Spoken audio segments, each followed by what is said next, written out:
me ask you a question this morning. How often do you play?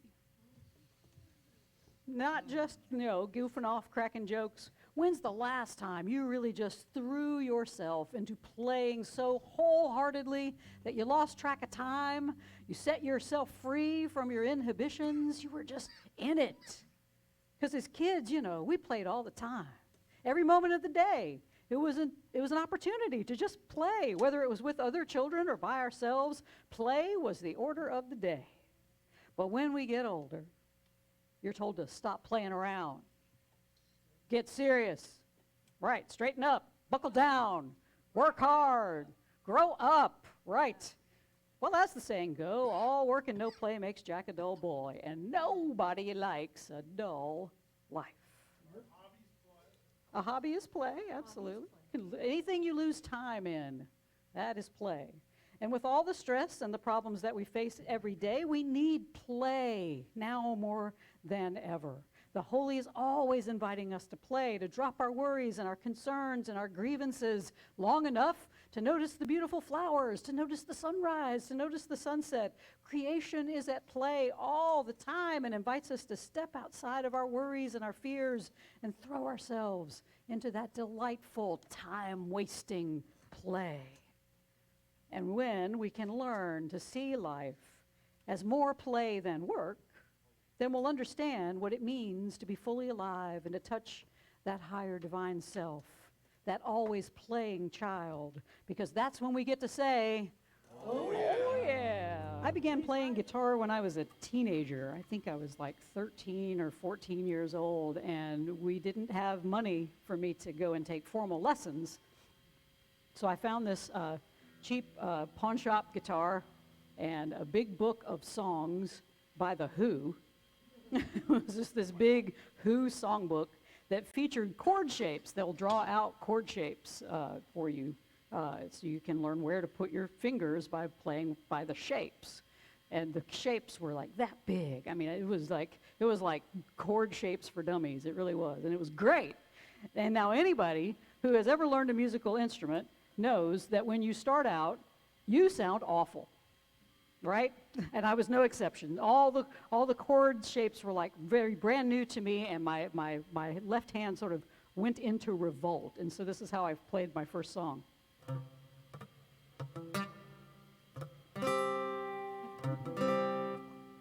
Wait now, the next one. wait. Then there's the next one. I mean, that's how you do it before you go. Before you learn how to do that, you go really slow and you don't get your fingers down. I mean, it was torturous for my poor, soon-to-be calloused fingers, but also for anybody within earshot. But over time, I got a bit better. Even formed a band with some of my friends when I was in my early 20s. It was the 80s. We knew 3 chords. We wrote 80s style punk alternative songs, and we got a few gigs in Athens, Georgia, of all place, home to such great bands as REM and the B-52s. But it became pretty clear pretty quick that our band's star was not going to ascend in such a meteoric way as those bands. And after a few gigs and more than a few artistic disagreements, we broke up. It wasn't like the Beatles, although the band did claim that there was a Yoko Ono. I got my first girlfriend during that time, and they all called her Yoko. So. So there you go. But I hung my guitar up and just put it completely out of my mind until one day in my 30s, I was talking to my therapist about my past and the band, it was a seemingly odd question because I told her, I just stopped playing guitar, and she said, well, why don't you play anymore? And she said, I said, what's the point? It's not like I'm going to be a rock star. That was the only goal, right? And so she let that comment hang in the air before she asked, did you enjoy playing? Which just set me off on this description of what I'm trying to capture for myself and for you in today's talk, how to embrace that humanity of our playfulness. And I told her, yeah, I enjoyed it very much. I described that I would just sit in my room for hours. I didn't even, I was just learning my chord shapes. I don't know how to play the thing, but I played at it And I just would make random chord shapes, and I would just sit for hours and just get lost in whatever little music or melody or whatever sounded interesting to me. And I would just play for hours without any goal, without any accomplishment in mind, and it was just transcendent. And so after all that, my therapist, you know how therapists do, they go, And she said, then why can't you just play because you enjoy it? And it's one of those sort of moments, where you go, oh. But it took me years to absorb that wisdom, to really hear what she had said, because in that moment, my ego was all in it.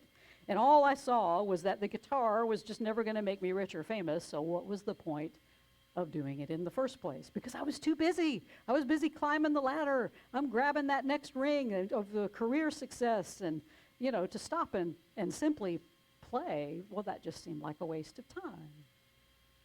And we're all like that to some degree. We often avoid a lot of things we might enjoy because it ultimately doesn't profit us in some way that the world says is important. And this is what happens when we let the ego run the show, because it sees everything outside of itself as either a tool to get ahead or a tool to keep somebody from getting ahead of us. Oh, yeah? And the ego can use anything from the remote possibility of becoming a rock star to the even more remote possibility of winning the lottery, although somebody in Illinois did, right? But it keeps us from embracing playfulness in the world, because the world is full of very serious people. And you capitalize all of those, very, with a capital V, serious with a capital S, people with a capital P, very serious people who believe that to succeed in this world, you have to put away the childish things of play. Instead, you got to work hard all the time and become a very serious person until you amount to something in the world.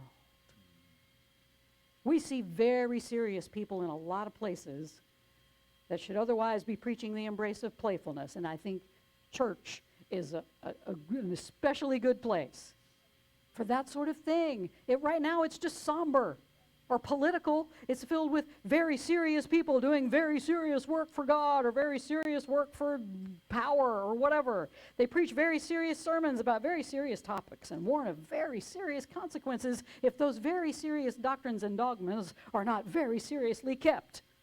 Playing around is a sacrilege. It's blasphemy. It is an affront to God. And I would argue that the best place to embrace playfulness probably is in our spiritual communities, during sacred events. When we see that King David embraced playfulness in today's reading from the Hebrew Scriptures, he and his people were involved in a very serious and very sacred task of transporting the Ark of the Covenant. And what do they do during this very serious, very sacred act? They dance. They break into dance. Carrying the ark, it's very serious because it contains some seriously important items for the Hebrew people, namely the stones on which were etched the 10 Commandments. The ark was so revered that when the people stopped to camp for the night, the ark was given its own tent because it was so sacred. For the wandering Israelites, the ark was the sign that God was with them, and as long as they had the ark, they had God's presence. And perhaps it was this knowledge that even in the midst of the most sacred and serious time, that God is present. It was God's presence that made David dance with delight. And I believe the Holy continues to invite us to dance, to enjoy life, to embrace playfulness, even in the midst of life's most sacred or even most profane moments. And I believe it's true because instead of an ark to assure us of God's presence, all we have to do is look outside and see creation. All we have to do is look inside and see our higher divine self. God is always here. There is not a place where God is not. So how can we take our lives and situations so seriously when God is all around, inviting us to play? The invitations are there for us in every moment, from the Rorschach test of clouds passing by, inviting us to just see the interesting shapes in those forms, the nudge of a dog seeking attention, perhaps a game of fetch, perhaps a bit of your food. That invitation to play, it could be as subtle as a summer breeze that invites us to just stop and enjoy that feeling or as big as the breathtaking view of the Grand Canyon that playfully challenges us to just start to take it all in. When we can embrace the playfulness of God in every moment, jubilance, no matter what the present circumstance is, that's when we will hear laughter rise from every brick and feel joy rain down from the sky. Breathe deep. In our Jesus story, we find our guy giving some very specific instructions to his disciples before he sends them out into the world to spread his message. And make no mistake, his message was to embrace playfulness, to enjoy the world. When we look at these instructions, though, they seem sort of unplayful and maybe a bit harsh. The disciples are told to go out into the world and travel very lightly. Don't take any food for yourselves, no money, no bags, which they wouldn't need anyway because they didn't have anything to put in them, right? But not even a change of clothes. You can't wear two tunics. That's what that was for. You have one gets dirty, you put the other one on. Yeah, don't even take a change of clothes. No two tunics, no tutus, no nothing. Also seems, and it's like Jesus is sending them out for a Palestinian version of Survivor or something, All you can take with you is the clothes on your back, sandals on your feet, and a staff. That's important. Because taken in a literal sense, Jesus was telling his disciples, don't be encumbered by any of the outside trappings, the material world. Don't let that get in the way of your mission. All they could bring, he says, was a staff, a stick of wood that serves some very good purposes for their journey now. A staff could be used to lean on, assist you in a long walk, rest upon, fend off attackers, both human and animal. For our ancient Hebrew cousins, a staff could really be a lifesaver for you. So when we look at what Jesus forbade the disciples to take through a more metaphysical lens, such as food, money, clothes, a fashionable bag, we can see that what they're forbidden to take is just all the trappings of the ego, all the things the ego likes to have with us that heralds our rank and our importance in the world. Nice clothes, nice food, a nice bag. It says something about you. We are at our most powerful in this ego world when we got lots of food, we got lots of money, we got lots of clothes, we got the ability to take it out and show it to the world. Much of our lives, actually, it's just spent maintaining the lifestyle that we need to keep these trappings and then add more. But what Jesus is telling the disciples and us is that we must lighten not only the outer load, but the inner load as well, if we ever hope to dissolve our very serious ego and embrace the playfulness that is our higher divine self. So what about what we can take on the journey? We can take the staff. And what is our inner staff that we must take on the journey to embrace our true playful self? Well, I believe the staff is, of course, one of love. It is a staff of equanimity toward ourselves and all living creatures. And when we walk in this world filled with seeing everyone as the one child of God that is filled with the holy light of love, then we become the healing force of love in the world. And what Jesus is saying to his disciples and us is this: if you walk into the world empty-handed, unburdened by what the world says is very important, and give only love to everyone around you without expecting anything in return, you will have everything you need. Remember, miracles come from other people, so whatever you need, shelter, clothing, food, others are there to provide it for you if you arrive truly empty-handed, expecting nothing. If along your journey, Jesus says, you find people who refuse to provide for you, it's not that they're evil. It's because they're not in that place spiritually where they're ready to receive love and return it. In those cases, Jesus says, shake the dust off your feet, move on. But this is not a form of condemnation or rejection. Instead, Jesus says, don't get caught up in the ego's need to change others or make them like you. Instead, you bless them. You go on your way. You plant that seed of love and move on because generous, loving, miracle-working people are already in your path. Just keep going. And I'm betting, though, that Jesus' disciples probably had the same reaction to his instructions for going out in the world as I did about the guitar. You know, if you're not out in the world to change people and get rich and famous while doing it, why are you going to do it at all? What's the whole point? But what Jesus is encouraging his disciples and us to do is engage in something called deep play. In her book by the same name, writer Diane Ackerman describes deep play as that which takes us out of our ego selves. It is literally something that helps us transcend all of our little pettiness, our grievances, our competition. Jesus is trying to tell his disciples, it's not their job to convert as many people as possible. And I know that goes against all the teachings that you've ever heard in any other church. It's not that. It's not to go out and convert as many people as possible. You want to know what the real mission is? It's to go out and love as many people as possible, no matter what their reaction is. Some will refuse that love, but Jesus knew that simply encountering loving people would plant the seed within those people, and one day those seeds may take root. And another part of deep play is actually quite serious. The word fight, Ackerman points out, derives from the word play. The word fight derives from play. Play's original purpose, she writes, was to make a pledge to someone by risking one's life. So the original purpose of play, make a pledge to someone by risking your life. Now, Jesus knew when he sent his disciples out with nothing but a staff, he was literally asking them to risk their lives. He was asking them to approach strangers with an even stranger message and rely on those strangers for their survival. That's dangerous today. I mean, think how dangerous it was then. But in that danger, he was asking them to embrace playfulness, this deep play that invites others to take the same risk with you.